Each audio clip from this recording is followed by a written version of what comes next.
Las cosas que encontré seguían vivas, aunque no deberían haberlo estado, aunque cada manual, cada resultado, cada estrato fosilizado que estudiamos con precisión milimétrica durante décadas, dictaba sin lugar a dudas que todo aquello, todo lo contenido entre las capas de arenisca roja y piedra volcánica del nivel 4B, pertenecía a una era donde el mundo era un horno abrasador plagado de bestias extintas y árboles que exhalaban veneno, donde jamás debió quedar rastro alguno de carne, ni de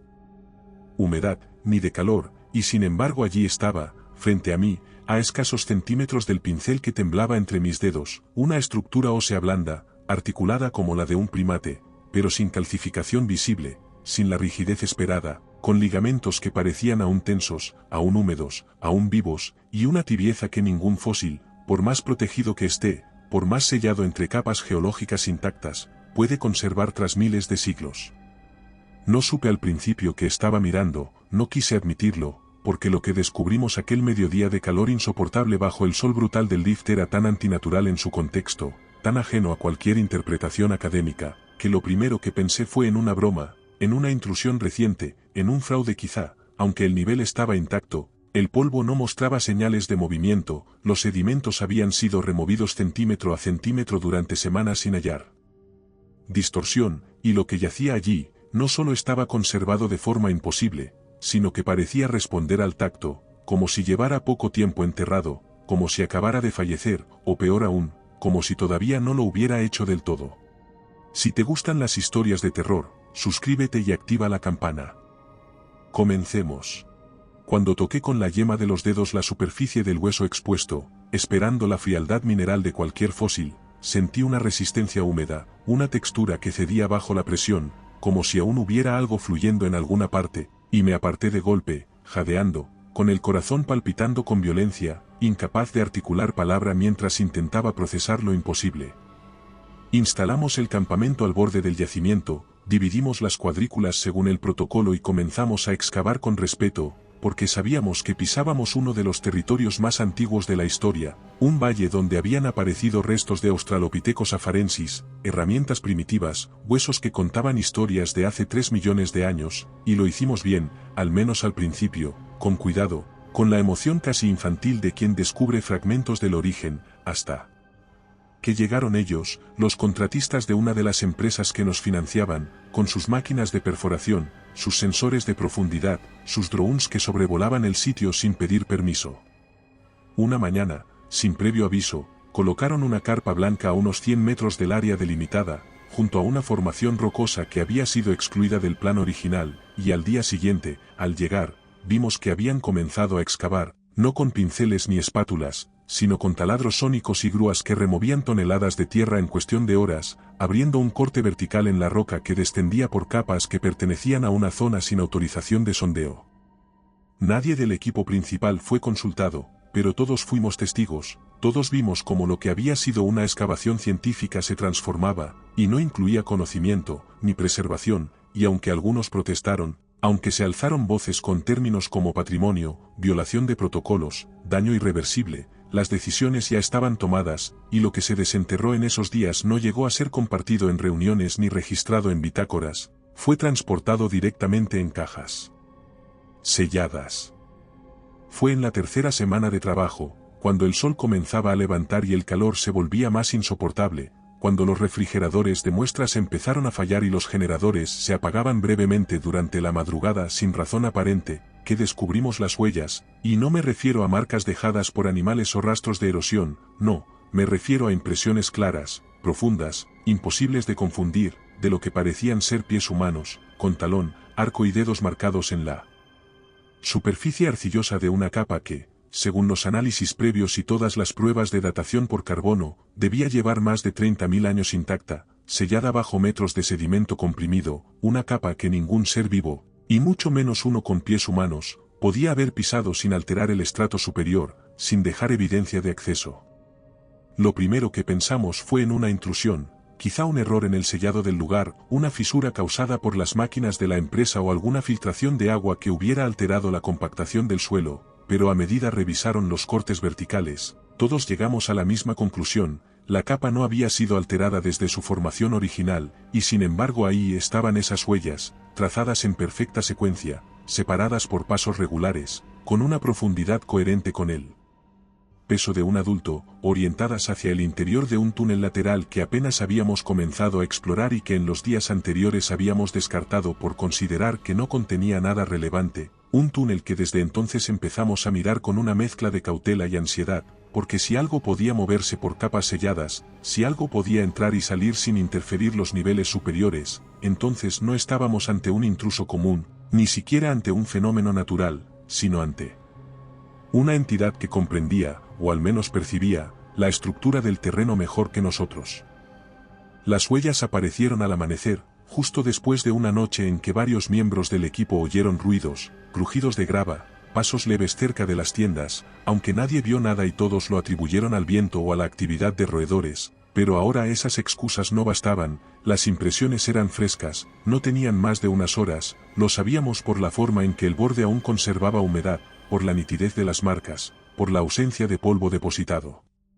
Desde aquel momento, la tensión que se volvía más evidente cada día, con miradas más largas hacia los márgenes del yacimiento, con conversaciones más breves al anochecer, y con una creciente resistencia a trabajar después del crepúsculo, porque cada vez que el sol desaparecía tras las colinas, algo se movía entre las sombras, nos sentíamos observados.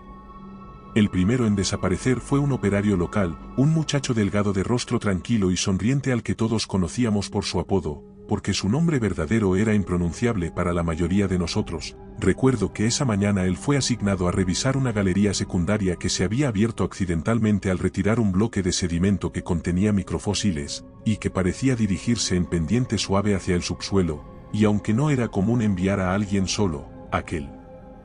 día todos estábamos distraídos, ocupados en nuestras propias cuadrículas, y nadie notó su ausencia hasta bien entrada la tarde. La búsqueda comenzó de inmediato, al principio con el tono casi burlón de quienes están convencidos de que se trata de una confusión, de un error de comunicación, pero a medida que pasaban los minutos y no respondía por radio, a medida que el sol comenzaba a meterse y el calor era sustituido por una brisa seca que levantaba pequeños remolinos de arena, todos comprendimos, aunque nadie lo dijera aún, que algo no iba bien, y cuando descendimos por la galería que había explorado, con las linternas temblorosas vimos que esa caverna no era un túnel natural, ni un hueco de erosión, ni un refugio de agua fosilizada, sino algo más antiguo, más estructurado, con paredes lisas en ciertos tramos, con marcas simétricas que no se correspondían con formaciones geológicas, con un eco demasiado profundo para su volumen, como si condujera a otro espacio más amplio. Lo encontramos al día siguiente, o al menos encontramos lo que quedaba de él, no era el cuerpo que habíamos conocido, sino una forma que intentaba parecer humana sin lograrlo del todo, una figura tendida boca arriba, rígida pero aún tibia, cubierta por una tela rasgada que había sido su camisa, sus articulaciones se habían invertido, como si los brazos hubieran sido desmontados y vueltos a ensamblar al revés, y las piernas extendidas en ángulos imposibles, con los talones tocando el suelo. Mientras las rodillas miraban al cielo, y su mandíbula, aquella mandíbula que tantas veces había dibujado una sonrisa cansada al final del día, ahora colgaba abierta hasta casi tocar el pecho. Pero lo peor no fue eso, lo peor no fue el color de su piel, que había adquirido una palidez grisácea, ni las marcas simétricas que recorrían su cuello en patrones que sugerían disección más que violencia. Lo que nos dejó mal cuerpo fue su rostro, o mejor dicho, lo que faltaba en él, porque donde debían estar los ojos solo quedaban dos cavidades lisas, como si alguien, o algo, hubiera absorbido la masa ocular sin dañar los tejidos, sin romper la piel, dejando una superficie plana, tensa, cubierta por una membrana lechosa que palpitaba levemente al contacto con la luz, y en ese momento, cuando iluminamos su cara con la linterna comprendimos que no estaba así por causas naturales. Nadie quiso tocar el cuerpo, nadie quiso acercarse más allá de lo necesario para fotografiarlo, documentarlo, y luego cubrirlo. Esa noche el aire no se movía, ni siquiera una brisa leve, ni siquiera el sonido habitual que descendía desde las laderas cuando el calor del día comenzaba a disiparse entre las piedras agrietadas del terreno, y en ese silencio impenetrable solo se escuchaban los zumbidos intermitentes del generador auxiliar y el crujido ocasional de alguna lona mal fijada que se inflaba. Este relato es similar a los que hay en nuestro libro en Amazon.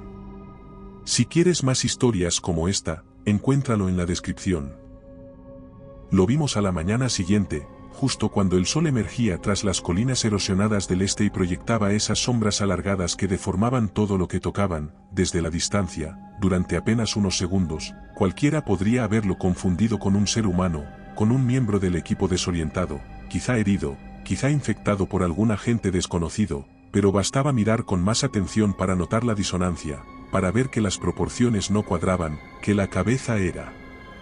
demasiado grande, que el cuello tenía una inclinación extraña, como si no tuviera columna vertebral y flotara sobre el torso gracias a algún tendón tensado desde dentro, y que los brazos, aunque envueltos en tela, sobresalían por las mangas en forma de dedos larguísimos, pálidos y segmentados.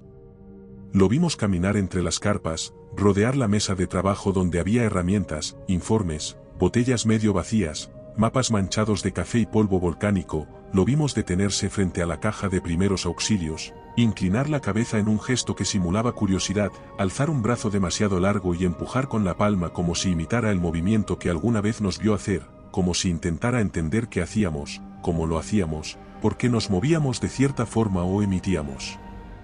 ciertos sonidos, porque esa fue la parte más insoportable, más cercana al delirio. La criatura hablaba, o al menos lo intentaba, emitía sonidos guturales, ecos lejanos de nuestras propias voces, fragmentos de frases que había escuchado pero que no comprendía, palabras partidas, repetidas con un tono vacío, sin emoción, sin alma, como si alguien hubiese grabado nuestras conversaciones y las reprodujera a través de un filtro roto.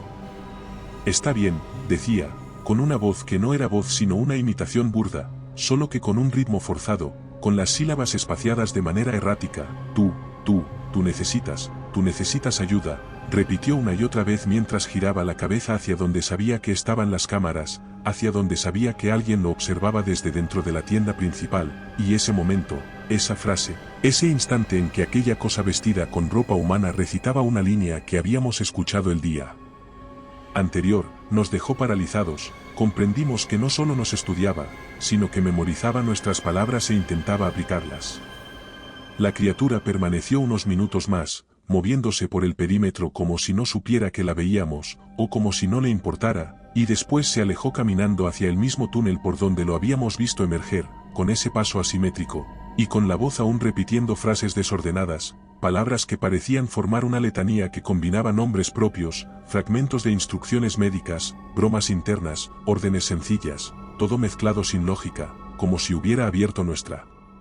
memoria y hubiera derramado su contenido al azar, reconstruyendo nuestra identidad sin comprenderla.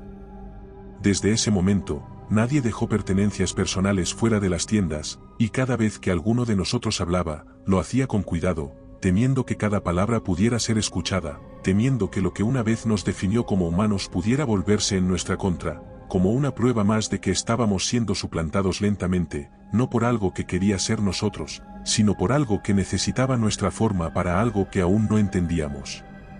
Fue justo antes del amanecer, cuando todo estaba oscuro, pero el horizonte comenzaba a clarear, cuando las criaturas atacaron el campamento de forma directa, sin gritos, sin alaridos, sin ruido alguno más allá del leve crujir del polvo bajo sus pasos deformes, y lo hicieron no como animales guiados por el hambre ni como entidades ciegas por la furia, sino con una precisión que nos dejaba helados, con una coordinación que solo puede venir del estudio minucioso de nuestras costumbres, de movimiento, de nuestros puntos ciegos, porque llegaron por tres flancos al mismo tiempo, atravesando la línea sur como sombras erráticas, siluetas humanas con detalles mal puestos, cuerpos que se doblaban en direcciones imposibles, rostros incompletos que parecían recién formados y que aún no sabían sonreír o fruncir el ceño, y se desplazaban como si fluyeran por el terreno, sin saltos ni ruido, como figuras de una pesadilla que no obedecía a la física ni al tiempo, pero que conocía exactamente dónde herir, cómo herir, y cuándo hacerlo. Yo estaba en la tienda de análisis, organizando los restos óseos hallados en el túnel oeste, clasificando los fragmentos de cráneo en una caja de plástico, cuando escuché el primer golpe, un sonido seco, como de carne al chocar contra una lona tensa, y luego el crujido húmedo de algo cediendo, un sonido que reconocí al instante porque era el mismo que produce una caja torácica cuando es abierta en una autopsia, y cuando salí, linterna en mano, con el corazón en la garganta y un nudo en el estómago por una angustia, lo vi con una claridad insoportable que no me ha abandonado desde entonces, lo vi allí de pie, junto al cuerpo de un joven alemán que había compartido tienda conmigo durante las últimas noches. Lo vi tendido sobre la grava, con los ojos abiertos pero ya sin vida, y la criatura inclinada sobre él, trabajando con una calma espeluznante, con las manos enterradas en su pecho como un cirujano que no necesita bisturí, como alguien que conoce cada hueso, cada órgano, cada membrana, y que no tiene prisa, porque sabe que no será interrumpido. La criatura no tenía rostro, o al menos no uno terminado, tenía una masa de carne estirada donde deberían estar los ojos, con marcas negras en forma de óvalos mal proporcionados, como si hubiera intentado dibujarlos desde dentro, y una mandíbula larga, angulosa, de donde sobresalían lo que en un principio confundí con fragmentos de vidrio, pero que al reflejar la luz mostraron lo que eran, dientes afilados, finos como cuchillas, de un negro tan puro que solo podía ser obsidiana, tallada con esmero, con una simetría casi hermosa, como si alguien hubiera diseñado una boca no para hablar ni para alimentarse lentamente, sino para cortar con eficacia, para desgarrar tejidos sin esfuerzo, para abrir cuerpos sin necesidad de herramientas. La criatura hundió una mano en la cavidad torácica del joven con una lentitud pasmosa, y extrajo su corazón, y lo sostuvo ante sí durante unos segundos, como si intentara comprender el propósito de aquello. Me quedé paralizado, con la linterna temblando en mi mano, incapaz de emitir un solo sonido mientras observaba a la criatura enderezarse con movimientos que no eran del todo erráticos pero que carecían de soltura, como si cada vértebra se activara por separado, y al girarse hacia mí, vi como su boca se abría, lenta, muy lenta, como si no fuera un gesto defensivo ni una amenaza, sino parte de su estructura, parte de su intento constante por moldearse a nuestra imagen, y desde el interior de esa boca surgió una frase que reconocí con el pánico de quien escucha su propia voz: yo ayudar, yo médico, dijo, con una entonación disonante, y en ese momento salió corriendo hacia una abertura y desapareció. Seguimos las huellas, sin comentar nada que rompiera el equilibrio precario que se había instalado entre nosotros, porque sabíamos que lo que estábamos haciendo era cruzar un umbral, avanzar por un terreno que ya no era nuestro, que tal vez nunca lo había sido. Y lo hacíamos porque necesitábamos respuestas, necesitábamos saber de dónde venían, cómo emergían, qué espacio ocupaban cuando desaparecían bajo tierra, necesitábamos encontrar el núcleo, el corazón de aquello que nos observaba desde las sombras y repetía lo que decíamos, imitándonos sin comprenderlo. Encontramos una grieta, una fisura profunda, vertical, una herida abierta en el lecho de roca compactada, una abertura que no parecía haberse formado por erosión ni por derrumbe geológico, sino por algo distinto, por una fuerza interna que había roto la tierra desde dentro. Gracias a nuestros miembros podemos seguir contando estas historias. ¿Quieres apoyar el canal? Encuentra cómo hacerlo en la descripción. La hendidura tenía señales de tránsito recientes, con huellas que no eran del todo humanas pero que intentaban parecerlo, con marcas en las paredes como si alguien, o algo, hubiese descendido una y otra vez por los flancos, apoyando sus extremidades que dejaban marcas en la roca pero sin arañazos, como si tuvieran ventosas o garras blandas, y cuando nos asomamos, linternas en mano, esperando ver solo oscuridad, recibimos algo que nos heló por dentro, algo que parecía surgir desde una profundidad, más allá del alcance de la luz, un eco, o más bien una secuencia de ecos, de palabras fragmentadas que subían desde las profundidades, rebotando en las paredes internas con un retardo irregular, con una modulación mecánica y enferma, como si vinieran desde distintas bocas, y las palabras eran nuestras, eran frases nuestras, eran fragmentos de nuestras conversaciones, de nuestros informes, de nuestras discusiones banales durante las comidas. Nadie dijo nada durante varios minutos, solo miramos, escuchamos, y retrocedimos poco a poco, con pasos lentos y silenciosos, como si temiésemos que el más mínimo ruido pudiera invocar aquello que estaba abajo. Regresamos al campamento, temblando.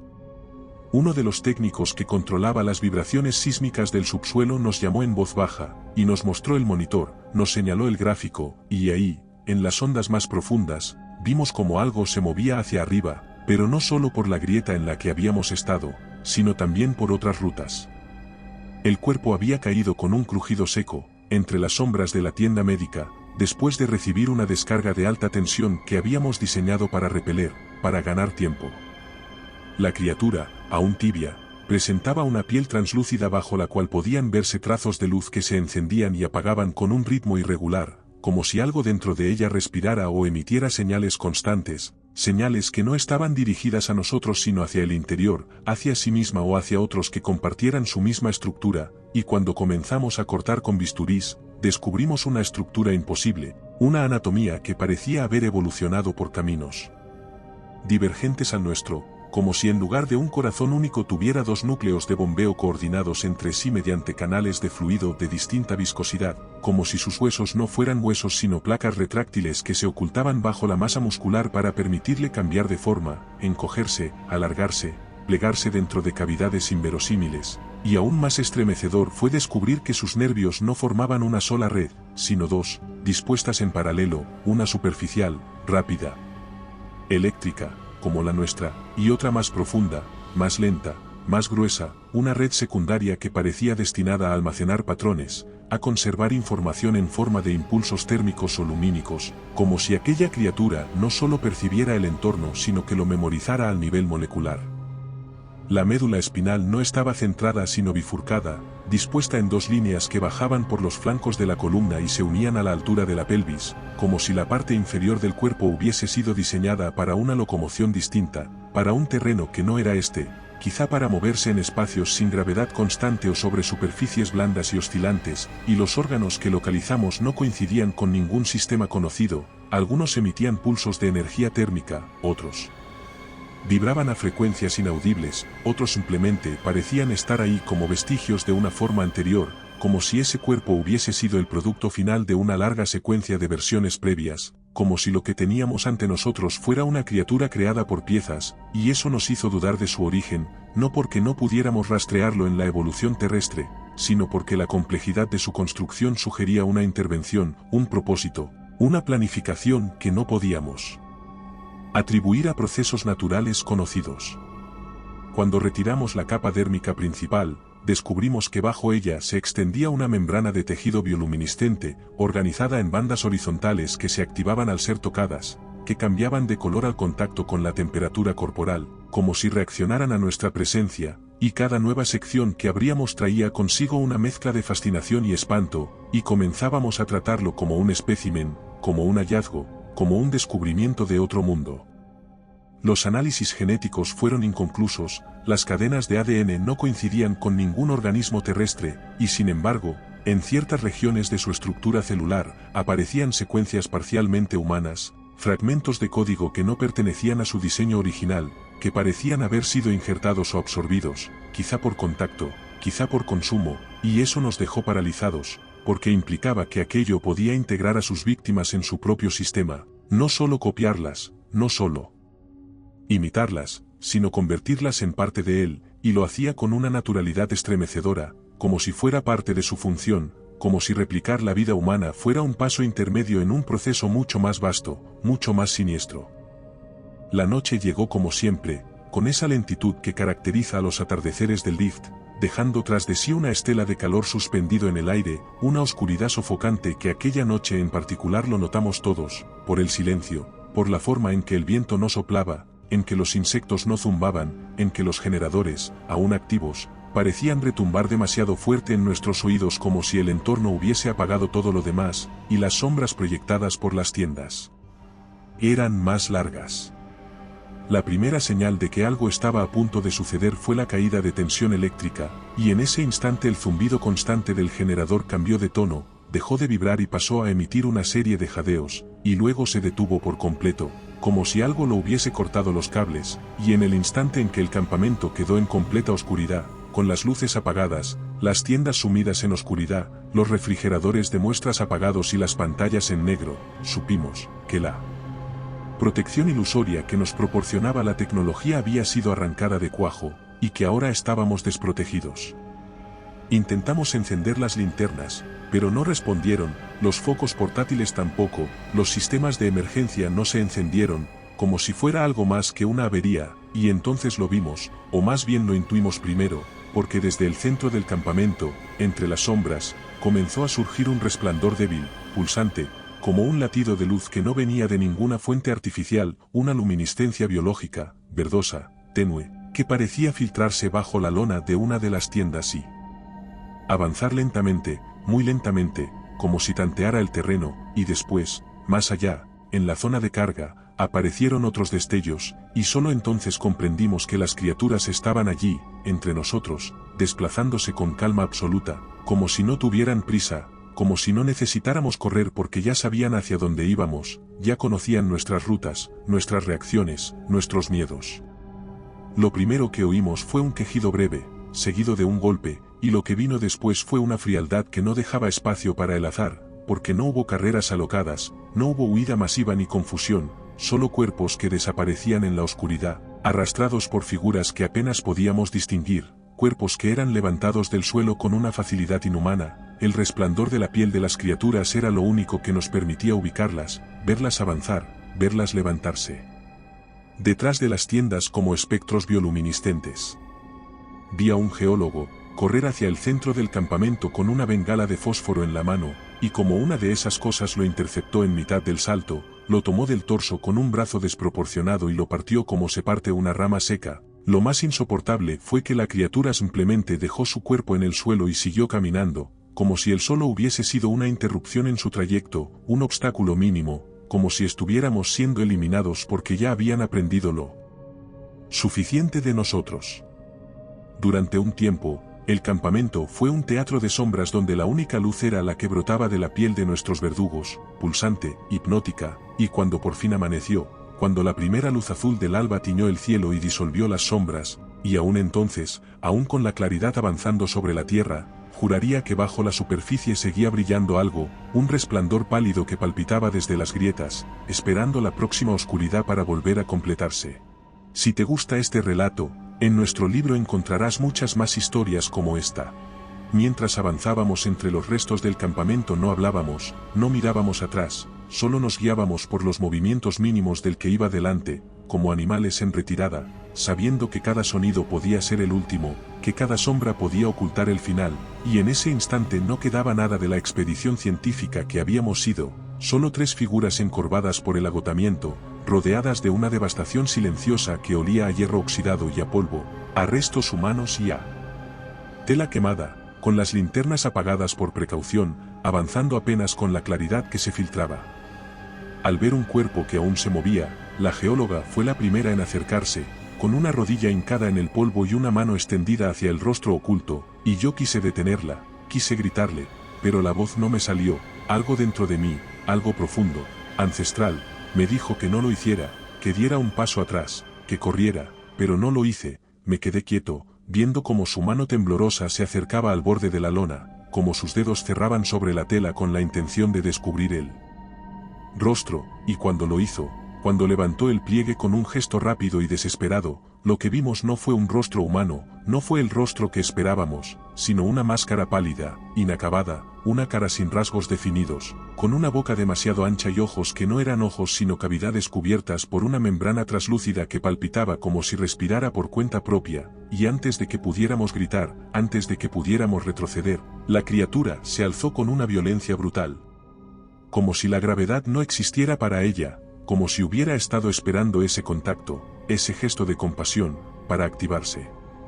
Golpeó a la geóloga en el pecho con tal fuerza que la levantó del suelo, arrojándola contra una estructura metálica con un sonido que me persigue aún en sueños, ese sonido de huesos rotos, y al instante se volvió hacia mi otro compañero, que apenas había dado un paso atrás, y lo sujetó de la garganta con un agarre que no parecía fuerte pero que bastó para cerrarle la tráquea en un segundo, para levantarlo como a un muñeco de trapo, y mientras él pataleaba en el aire, sin lograr emitir más que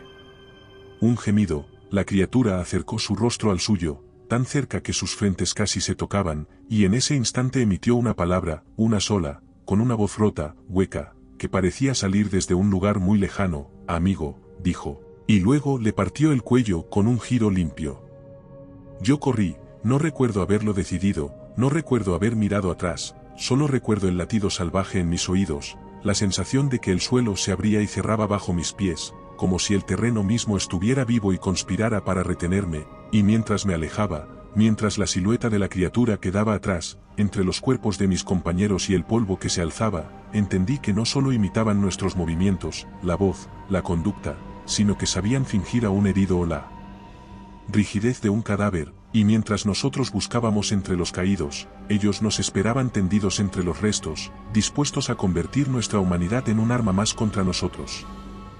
Yo me encontraba escondido en el contenedor de suministros, acurrucado entre cajas de instrumental médico y filtros de agua, con las rodillas pegadas al pecho y los ojos fijos en la rendija estrecha que dejaba pasar un hilo de luz, apenas lo suficiente para distinguir formas que se movían entre las sombras, y fue allí, desde esa oscuridad, que lo escuché, no un sonido gutural, sino una frase entera, construida con precisión gramatical pero vacía de toda emoción, una frase que había escuchado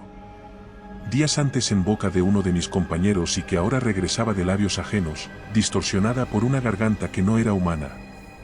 La criatura se detuvo frente a la tienda vacía del laboratorio forense, y con un sonido que erizó mi espalda y me hizo contener la respiración hasta que dolió, pronunció mi propio nombre, no una vez, sino varias, separadas por pausas inquietantes, por silencios que parecían medir la respuesta, como si esperara que yo contestara, Raúl, Raúl, Raúl, sin entonación, sin dirección, solo lanzado al aire como una piedra, con una frialdad tan absoluta que era peor que un grito, porque no había urgencia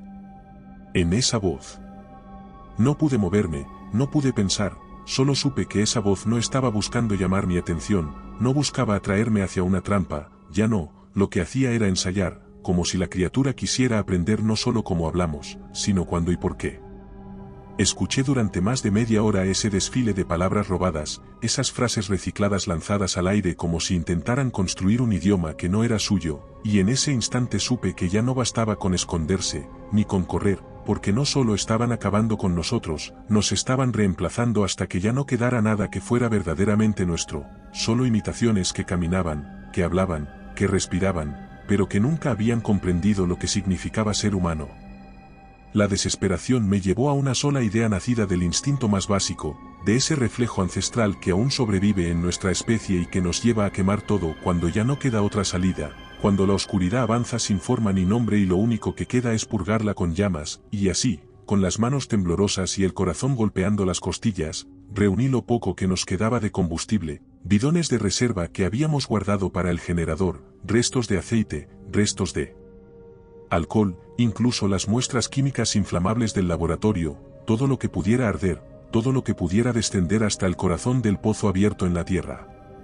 La grieta aún exhalaba calor, no como el del fuego, ni como el del sol, sino uno más antiguo, más denso, un calor que parecía emanar de la propia piedra, como si la tierra misma hubiese sido infectada por aquello que dormía en su interior, y cuando me acerqué al borde, cuando vertí el primer bidón y escuché el chisporroteo de los vapores evaporándose, sentí el cambio, un estremecimiento en el aire, una alteración en la presión, como si algo allá abajo hubiese percibido la amenaza, y entonces me asomé con una antorcha, un trozo de tela empapado en queroseno prendido con un encendedor, y la dejé caer, lenta, balanceándose en espiral, y cuando tocó el fondo, el fuego estalló como si hubiese caído en un mar de aceite.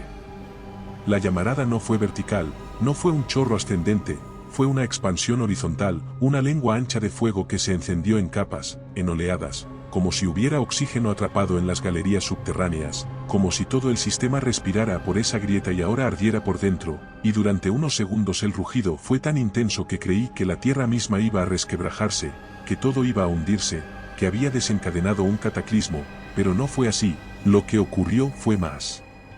sutil, más inquietante, porque no hubo caída, no hubo derrumbe, solo un retroceso, una pausa, un instante de silencio absoluto seguido por un murmullo que venía del interior mismo del pozo, de todas sus paredes, como si las criaturas hubiesen emitido un gemido colectivo, una señal de alarma, de repliegue, y vimos como las figuras que se arrastraban cerca del borde, aquellas que emergían con sus cuerpos aún a medio formar, retrocedían, se deslizaban hacia la penumbra, alejándose del calor como si su biología no pudiera soportarlo, como si la luz intensa de las llamas revelara demasiado, como si el fuego deshiciera sus límites, sus máscaras, sus membranas, y por unos minutos tuve una ilusión de control, una esperanza envenenada de que tal vez había hallado una forma de repelerlas, de contenerlas, aunque fuera temporalmente, aunque solo durara lo suficiente para encontrar a alguien o para huir. Pero el fuego no llegó a consumirlas del todo, porque el pozo era profundo, y aunque ardió con una furia que parecía salida de las entrañas del mundo, la llama no alcanzó a tocar lo que vivía en las cámaras más hondas, en las arterias más lejanas, donde el aire ya no era respirable y la materia parecía responder a otras leyes, y cuando las llamas se extinguieron, cuando los vapores dejaron de silbar y el calor comenzó a disiparse, lo que quedó no fue ceniza ni escombros ni restos calcinados, sino el mismo silencio de antes, ese silencio denso y expectante que anticipa un movimiento, un regreso, una segunda ola, y comprendí entonces que no había ganado nada, que solo había postergado lo inevitable, que el fuego no había sido la solución, y que aquellas criaturas, aquellas formas que imitaban nuestros cuerpos y nuestras voces, solo se habían retirado para observar, para adaptarse, para encontrar otra vía, y que volverían. Si has llegado hasta aquí, te agradecemos tu apoyo. No olvides suscribirte para más relatos como este. Corría sin pensar, guiado únicamente por el eco distorsionado que se estrellaba contra las paredes rugosas del túnel, con los pulmones ardiendo y la garganta convertida en una lija reseca, mientras la oscuridad me tragaba centímetro a centímetro y solo el leve resplandor azulado que surgía de los restos de luminiscencia química en la ropa me permitía distinguir algo entre la maraña de polvo, piedras sueltas y humedad antigua que se filtraba desde las grietas, como si aquel corredor hubiese estado durante siglos esperando, aguardando a que alguien volviera a pisarlo, y sabía que si me detenía, aunque fuera un instante, si dejaba de avanzar, las cosas que venían detrás me alcanzarían. Ahora éramos dos, me había encontrado a la antropóloga forense en un rincón sin saber en qué dirección seguir, desorientada y llena de heridas, a verme se levantó y sin que yo le dijera nada empezó a correr conmigo. El túnel por el que huíamos era una vía lateral que habíamos visto solo una vez desde lejos, medio tapada por una formación rocosa, y que ahora parecía la única salida, la única opción. La galería era estrecha y húmeda, con paredes cubiertas por una especie de resina seca que se rompía al tacto, dejando una sensación pegajosa en los dedos como si hubiese sido parte de algún sistema de fijación biológica, y cuanto más descendíamos, más evidente se hacía que aquel lugar no era natural, que había sido excavado o modificado por algo que comprendía la estructura del subsuelo, y en ciertos tramos veíamos incrustaciones de metal oscuro, tubos que emergían de las paredes como raíces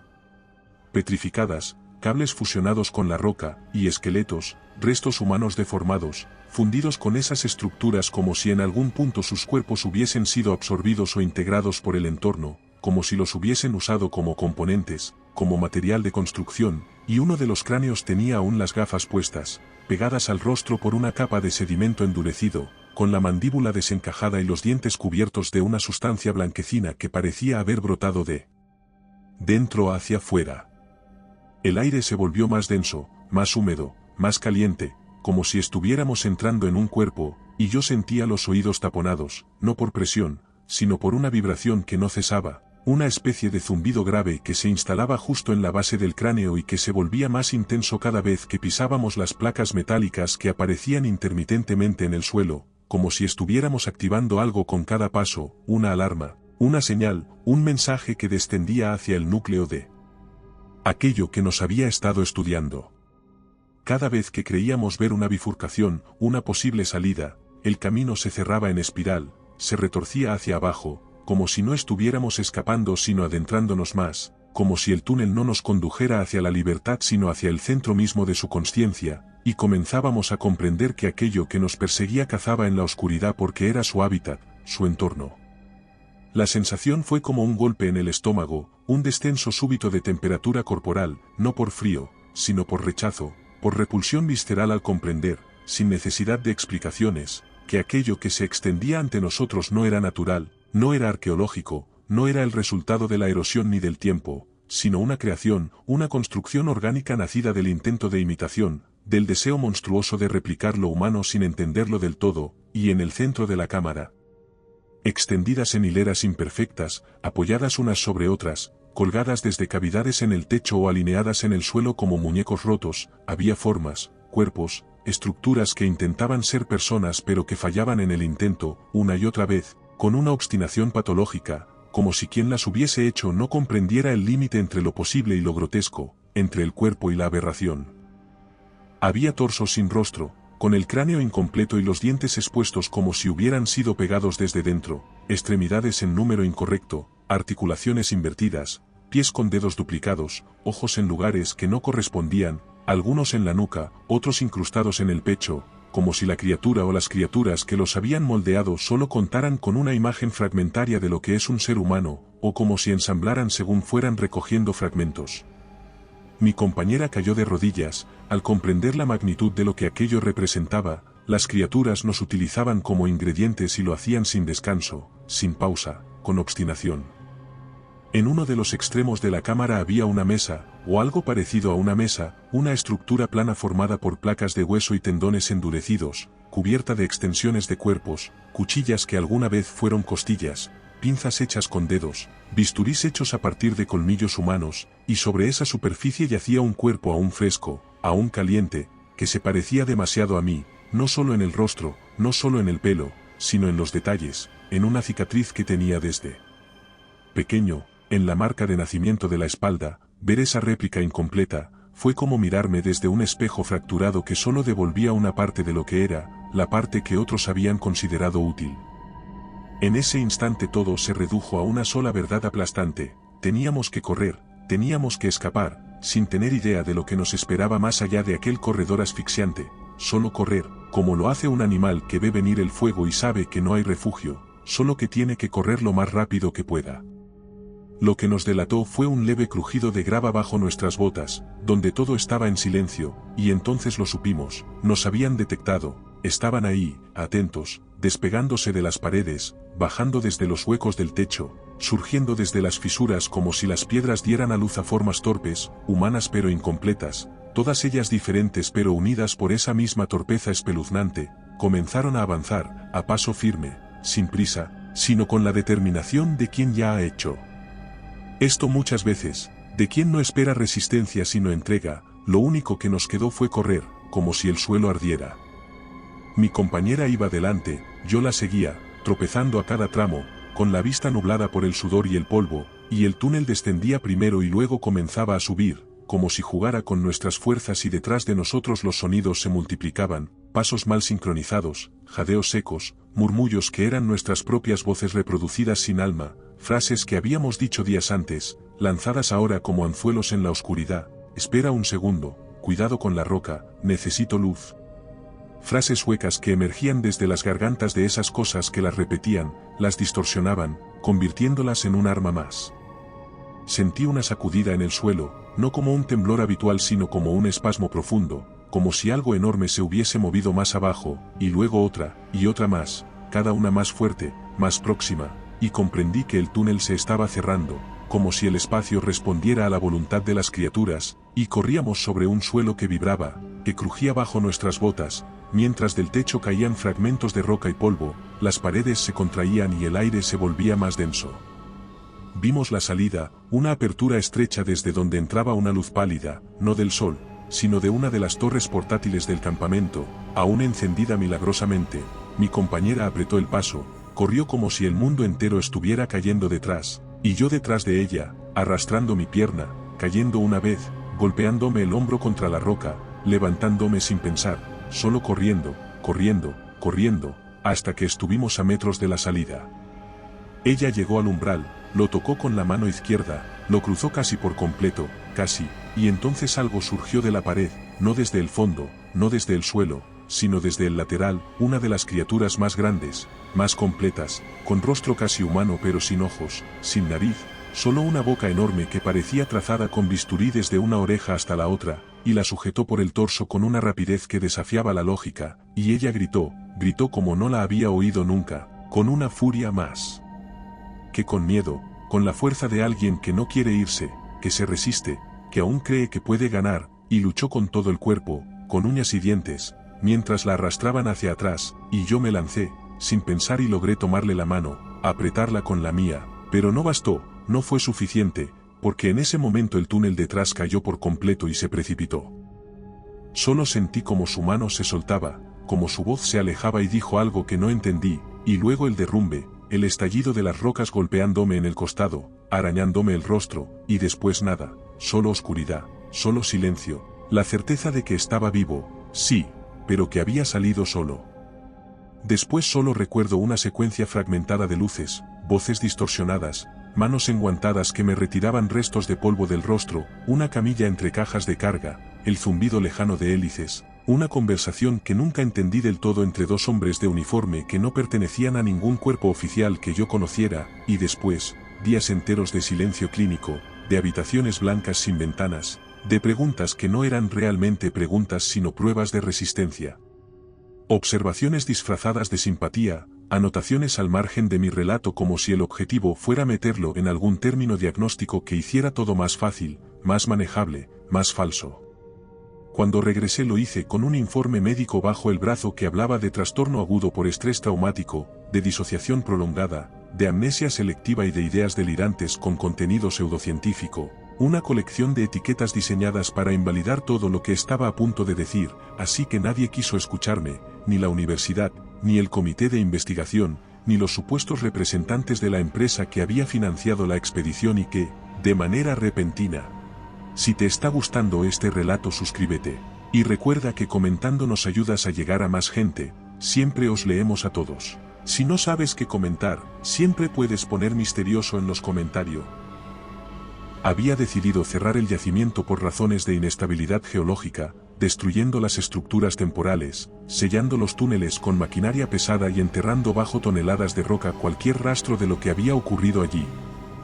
Desde que regresé, las noches no son lo que eran, no por el insomnio, ni por las pesadillas que me despiertan empapado en sudor, sino por el silencio, un silencio que no pertenece a este mundo, un silencio que llega cuando todo parece detenido y el viento deja de soplar incluso entre los árboles del patio, y en ese instante, justo antes de que mi mente logre entregarse del todo al sueño, escucho la voz, una voz que no debería estar ahí, que no atraviesa el aire sino que suena dentro de mi